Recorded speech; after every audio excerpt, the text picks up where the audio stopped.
नमस्कार, मी आयुष्य व्यसनमुक्ती केंद्राचा अध्यक्ष अंकुश आपटे. पुण्यामध्ये आपलं व्यसनमुक्ती केंद्र मित्रांनो गरिबांसाठी खूप मदत करत असतो. बाकीचे व्यसनमुक्ती केंद्रामध्ये जी फी आहे त्याच्यापेक्षा थोडीफार आपल्याकडे नक्की फी कमी आहे, फॅसिलिटी चांगल्या आहेत आणि पुरुषांचं आपलं व्यसनमुक्तीचं वाढता प्रतिसाद बघून आता आम्ही आयुष्य डिॲडिक्शन सेंटर लेडीज म्हणजे महिलांसाठी व्यसनमुक्ती केंद्र चालू करत आहोत.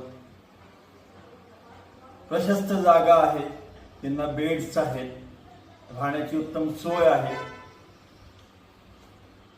आपण महिलांचं व्यसन त्यांच्या विचारातून आणि